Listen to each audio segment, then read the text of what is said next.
Party का समर्थन नहीं किया जा सकता है जो रामचरितमानस का अपमान कर रही है, और जो पार्टी रामचरितमानस का सम्मान कर रही है वो पार्टी ही नहीं, मैं तो कहता हूँ मानव मात्र का, वो किसी भी धर्म का व्यक्ति क्यों ना हो, अगर रामचरितमानस को पढ़ रहा है और सम्मान कर रहा है तो उसका सम्मान है, उसके लिए आशीर्वाद, उसके लिए शुभकामनाएं, किसी धर्म का क्यों ना हो।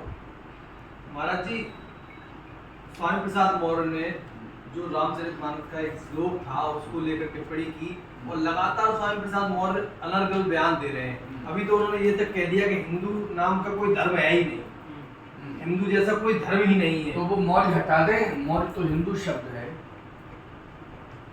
मौर्य शब्द पहले हटाएंगे तब ये कह सकते हैं कि हम हिंदू नहीं है, वो हिंदू कोई है नहीं, मौर्य हटाएं पहले। क्या लगता है स्वामी प्रसाद मौर्य वोटर अपनी तरफ करना चाह रहे हैं? नहीं, विक्षिप्त मानसिकता की व्यक्ति है, विक्षिप्त मानसिकता, वोटों को अपनी तरफ करना चाहते या नहीं करना, विक्षिप्त मानसिकता की व्यक्ति है, उनका मानसिक संतुलन खराब हो चुका है, इसलिए वो, मैं तो कहता हूँ कि अपने को अगर हिंदू नहीं मान रहे हैं तो उनकी लिस्ट निकाली जाए, उनके माता पिता क्या थे और उनका नाम स्वामी प्रसाद क्यों रखा, हिंदू नाम हटाएं पहले, वो हिंदू नाम ही, स्वामी प्रसाद ही हिंदू नाम है, प्रसाद भी हिंदू है और स्वामी भी हिंदू है, पहले ये दोनों नाम हटाएं तब वो कह सकते हैं कि हम हिंदू नहीं। तो क्या स्वामी प्रसाद को दूसरे समुदाय का नाम रख लेना चाहिए? रख लेना चाहिए ना, स्वामी भी नहीं लिख सकते हैं, वो अधिकार नहीं है उन्हें, प्रसाद भी नहीं लिख सकते हैं, वो स्वामी भी नहीं लिख सकते हैं, कैसे लिख रहे हैं, किस अधिकार से लिख रहे हैं वो,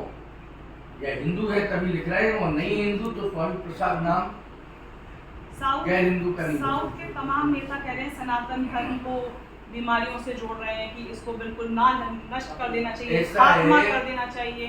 ऐसा है कि वो दो संस्कृतियां हैं हमारे यहाँ, दैत्य संस्कृति और देव संस्कृति, वो दैत्य संस्कृति के पोषक हैं, इसलिए इस बात को कह रहे हैं।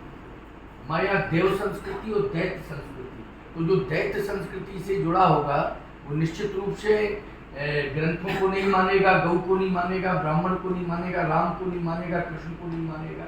रावण कहाँ मानता था राम को, रावण कहाँ मानता था हनुमान को, रावण कहाँ मानता था माता पिता को, रावण कहाँ मानता था सनातन के अस्तित्व को। तो ऐसे वो क्यों दैत्य संस्कृति का अभिनय कर रहा था रावण, इसलिए कैसे मान लेगा वो, तो ये दैत्य संस्कृति का अभिनय कर रहे हैं सब, इसलिए कैसे मानेंगे ये। महाराज जी, हिंदू राष्ट्र को लेकर आपकी क्या प्रतिक्रिया है? किस तरह से, क्या सरकार उस पक्ष में कुछ काम कर रही है या आप कुछ? सबसे ज्यादा संख्या भारत में हिंदुओं की है, इसलिए हिंदू राष्ट्र तो है, संवैधानिक तरीके से नहीं है। हमारी मांग है कि अब संवैधानिक तरीके से हिंदू राष्ट्र घोषित होना चाहिए। हिंदुओं की संख्या ज्यादा है तो हिंदू राष्ट्र तो है ही। संतों का इसमें कितना महत्व होगा? क्या संतों की तो सभी संतों का एक ही मत है कि हिंदू राष्ट्र होना चाहिए, संवैधानिक तरीके से घोषित होना चाहिए। राष्ट्रीय ग्रंथ रामचरितमानस घोषित हो और हिंदू राष्ट्र घोषित हो। मानस की एक चौपाई है जिसको लेके बार बार तुलसीदास जी का और सबके लिए महिला विरोधी होने का आरोप लगाया जाता है। तो इसकी क्या सही व्याख्या है? हर बार ये कहा जाता है कि ये कहा है तुलसीदास जी ने। ये सब ताड़न के अधिकारी, तो ताड़न का अर्थ मारना पीटना नहीं है, शिक्षयति पालयति लालयति, लालन करना, पालन करना, शिक्षा देना, ये ताड़न का अर्थ है। ताड़न का अर्थ ये लोग गलत लगा रहे हैं, जो विरोधी नेता हैं वो इस बात को कहते हैं पीटना मारना, ये पीटना मारना नहीं है। रामचरितमानस को वो क्या जाने, पहले तो हम लोगों के पास आवे मानस को जिन्होंने पढ़ा है ठीक से, वहाँ अर्थ समझे, वहाँ साहित्य में पहले लिखा है, पीटना कहाँ लिखा है, निकाले कौन सी डिक्शनरी में लिखा है, कहाँ लिखा है कि ताड़न मानी पीटना है, ताड़न मानी शिक्षा देना है, पालन करना है। ताड़न मानी पीटना है ही नहीं, ये तो मनमुखीपन से अर्थ कर रहे हैं, इसमें अपमान नहीं है, इसमें तो संरक्षण की बात कही गई है। हम लोग पशु पक्षियों को पालते हैं तो संरक्षण ही तो देते हैं उनको, तोता भी पालते हैं हम लोग हैं तो उसको संरक्षण ही तो देते हैं। कोई भी चाहे पशु हो चाहे पक्षी हो, पक्षियों में पालते हैं तो उनको भी संरक्षण देते, पशुओं में पालते उनको भी संरक्षण देते। हम लोगों ने कब पीटा है, कब पीटा है बताइए आप?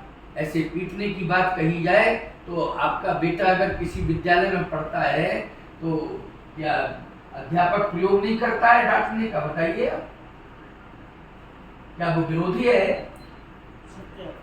माता पिता से ज्यादा मानता है वो अपने विद्यार्थी को कि हमारी क्लास का छात्र है ये, इसके माँ बाप से भी ज्यादा वो अध्यापक प्रेम करता है छात्र से। माँ बाप से ज्यादा प्रेम करता है, जितना माँ बाप नहीं कर सकते हैं प्रेम, जितना अध्यापक अपने छात्र से प्रेम करता है। लेकिन प्रेम करता है, मैं कहता हूँ कन्हैया को लाठी लेकर के यशोदा मैया दौड़ी कन्हैया के लिए, रस्सी एक हाथ में लाठी, या लाठी से पीटूंगी और रस्सी से बांधूंगी। तो क्या दुश्मन है यशोदा मैया कन्हैया की? बोलो भाई, ये प्यार है। ये लाठी जो है दंड का प्रतीक नहीं है, ये लाठी प्रेम का प्रतीक है। वह भगवान कृष्ण लाठी से प्रेम करते हैं, वह लकटी और कामरिया पे राज तिरुपुर को कई डालो। ये ग्वाला गायों के पीछे लाठी लेके जाता है तो गायों को मारने का उद्देश्य लेकर के जाता है? बोलो भाई, बताइए, आपसे मैं पूछना चाहता हूँ। नहीं है? गायों के पीछे ये ग्वाला क्या लेके जाता है बताइए आप? सुरक्षा के लिए। सुरक्षा के लिए। क्या दुश्मन है गायों का? यदि दुश्मन है तो कोई ऐसे दुश्मन को अपनी गाय देगा कि तुम ले जाओ, क्योंकि लाठी हाथ में लिए हो? और कोई भी ग्वाला बताइए आप बिना लाठी के जाता हो? मुझे लगता है कि जब भी देश में चुनाव होते हैं या फिर 2024 के चुनाव है, तभी ऐसे षड्यंत्र जो कि ऐसे धर्म ग्रंथों के आधार पर रचे जा रहे हैं जनता को भड़काने के लिए, एक धड़े को अलग करने के लिए समाज से। देखिए, जब व्यक्ति के पास आधार नहीं होता है तो व्यक्ति फिर विरोधी बन करके आ जाता है। मेरे पास अपना व्यक्तिगत कोई आधार नहीं है, हम विरोधी बनेंगे।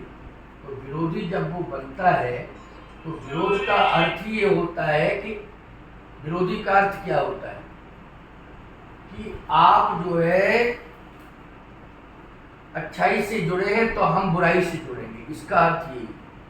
अगर आप भी अच्छाई से जुड़ गए, विरोधी भी अच्छाई से जुड़ गया, तो क्या मतलब निकला विरोध का? रावण और राम का यही तो द्वंद्व था, यही तो युद्ध था कि राम अगर तुम गौ का समर्थन करोगे तो मैं गाय का विरोध करूंगा, राम तुम यज्ञ का समर्थन करोगे तो मैं यज्ञ का विरोध करूंगा। रावण का यही तो सिद्धांत था, तभी तो विपक्षी है।